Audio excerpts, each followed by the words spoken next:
সেনাপ্রধান আমাকে ডেকেছিলেন ওনার বাসায় এবং আমাকে এর আগের দিন রাত 12:20 উনি টেলিফোন করে বলেন আপনি একটু আমার বাসায় আসবেন এবং সকাল 10টায়। আমি ঠিক সকাল 10টায় ওনার বাসায় যাই এবং বাসায় যাওয়ার পরে উনি কিন্তু ইউনিফর্ম পরে দাঁড়িয়েছিলেন। ওনার বাসায় যারা গিয়েছেন ডান দিকে ওনার একটা অফিস আছে এবং আমাকে বললেন উনি দাঁড়িয়েই যে আমি আপনাকে ডেকেছি, আমি আপনার কাছ থেকে আমার 3টা বক্তব্য রাখতে চাই।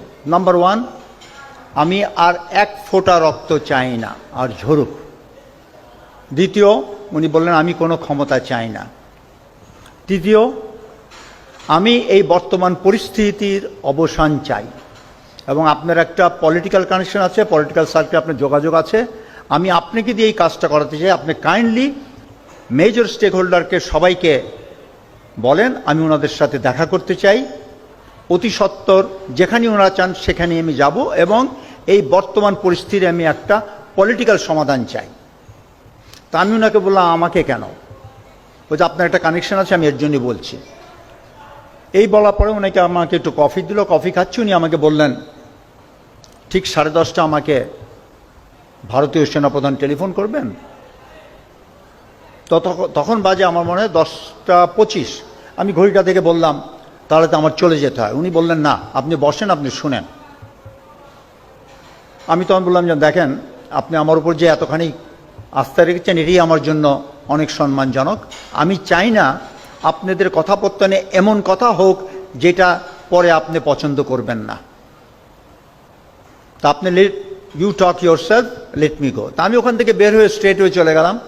গলফ কোর্সে আমি গাড়ি রেখেছিলাম, তো ওখানে যেয়ে আমি প্রথমে ফখরুল ভাইকে বিএনপি সেক্রেটারিকে টেলিফোন করলাম যে দিস ইজ দি মেসেজ। উনি বললেন ভেরি ওয়েলকাম মেসেজ, আমি একটু আমাদের নেতার সাথে আলাপ করে আপনাকে জানাবো। তখন আমি ওনাকে বললাম যে দেখেন আমার তো সবার টেলিফোন নাম্বার নাই পলিটিক্যাল নেতাদের, আপনি আমাকে নাম্বারগুলো, আপনি এই কাজটা করেন। উনি বললেন যে নো, এটা আপনাকে দায়িত্ব দিয়েছেন, আপনিই করেন। তা আমি বের হই, উনি আমাকে তার নাম্বারগুলো দেন, আমি যোগাযোগ করে যতজনকে পেরেছি খবর দিয়েছি। ওই খবর দিয়েই কিন্তু আমি ঠিক মনে আনুমানিক 11টার দিকে আমি এই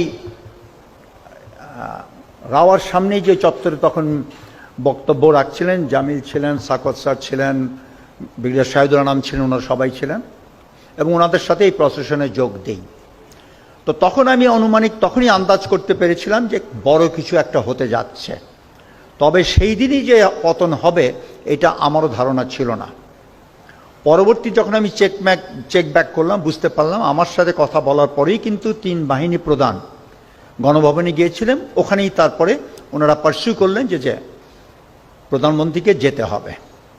এই ছিল সারসংক্ষেপ। এবং পরবর্তীতে আমি যখন এখানকার আন্দোলনে যোগ দিয়ে আমি ফিরে গেলাম, আমার টেলিফোনটা কিন্তু গলফ কোর্সে আমার গাড়িতে রেখে গেছিলাম।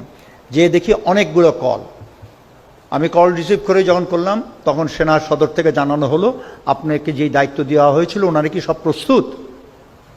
আমি বললাম যে লেট মি চেক ব্যাক, যদি ওনারা প্রস্তুত থাকে ওনাদের সবাইকে সেনা সদরে আসতে বলেন। তা আমি সেই সঙ্গে সঙ্গে টেলিফোন করে বললাম সবাই আপনারা সেনা সদরে চলে আসেন, যদি কোথাও বাধাগ্রস্ত হন আমাদেরকে জানান, আমরা সেনা বাহিনী তখন তাদের আপনাদের উঠিয়ে আনবে। By around 1:15 most political people were already inside সেনাপ্রধানের অফিসে, আমিও গেলাম ওখানে, সবাই ছিল তখন। 1:45টার দিকে সেনাপ্রধান বললেন আমি এইমাত্র মেসেজ সংবাদ পেয়েছি আমাদের প্রধানমন্ত্রী দেশ ত্যাগ করেছেন। তখন একটা স্বস্তির একটা পরিবেশ সৃষ্টি হলো, সবাই এক্সাইটেড। এবং উনি এই কথা বলেই কিন্তু ওনার গেটের সামনে লাইভে টিভিতে গেলেন এবং এই ঘোষণা দিতে যে প্রধানমন্ত্রী দেশ ত্যাগ করেছেন এবং একটা অন্তর্বর্তী সরকার গঠন করা হবে। তিনি ওখান থেকে ফিরে এসে সব পলিটিক্যাল নেতাদেরকে বললেন যে আমি এখন রাষ্ট্রপতির কাছে যাব, আপনারা যদি আমার সাথে যান তাহলে এটা ভালো হয়। তখন অনেকেই বললেন যে না এটা আপনার ব্যাপার, আপনিই যান, আপনারা করে দেন। তখন আমিও ইন্টারভিউ করলাম। তখন আনিস ভাই ছিলেন জেপি পার্টি, উনিও বললেন যে নো, উই মাস্ট অল গো।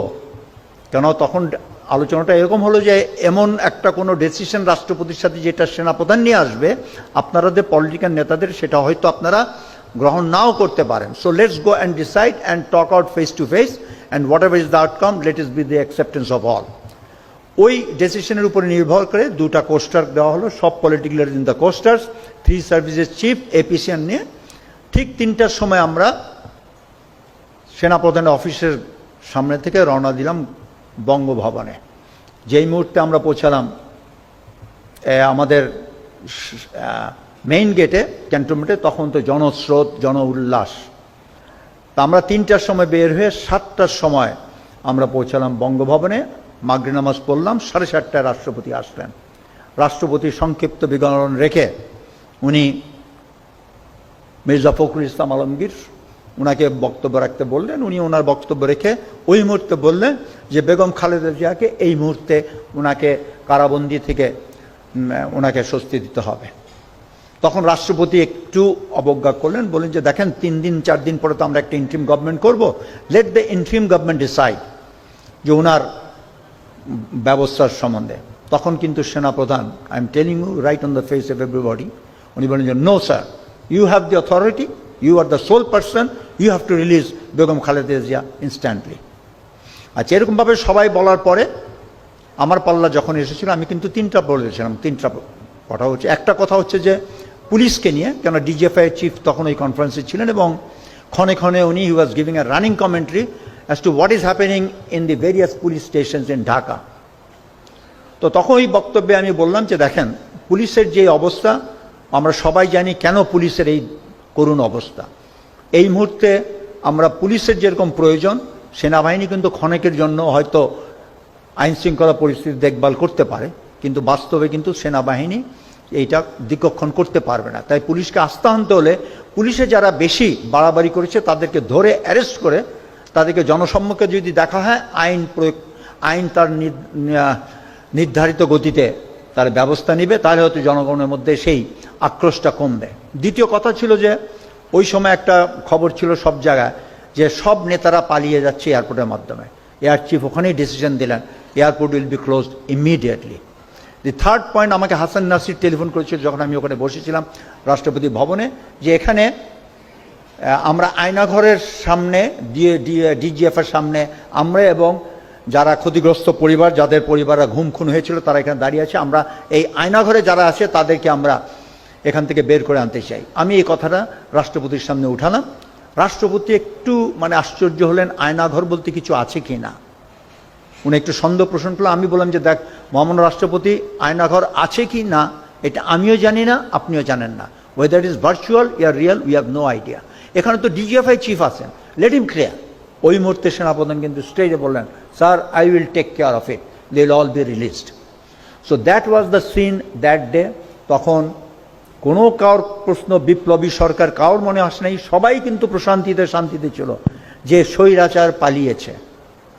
তো যাই হোক, আমার আজকে বক্তব্যের মধ্যে একটা আমি বলতে চাই, যেটা আমরা যারা রিটায়ার্ড অফিসাররা, Mirpur DSS basically leading role, রাও অনেক রোল প্লে করেছে এখানে, যে আমরা যেই আমাদের যতখানি অংশগ্রহণ ছিল, it had a tremendous significance, যেই সিগনিফিক্যান্স আজও পর্যন্ত the nation has not recognised. And we as a team, আমার মনে it's time we must recognise. কেন 3, 4, 5 এই 3 দিনের মেইন ঘটনা এবং আমাদের রিটায়ার্ড অফিসারদের পারফরমেন্সের জন্যই কিন্তু, আমাদের বিদ্রোহের জন্যই কিন্তু সেনাবাহিনীর উপরে এটা একটা বিরাট প্রভাব পড়েছে এবং সেই প্রভাবের পরিপ্রেক্ষিতেই কিন্তু আমি মনে করি হাসিনার তক্তা উল্টাইছে। তা আমাদের এই স্বীকৃতি অবশ্যই দিতে হবে।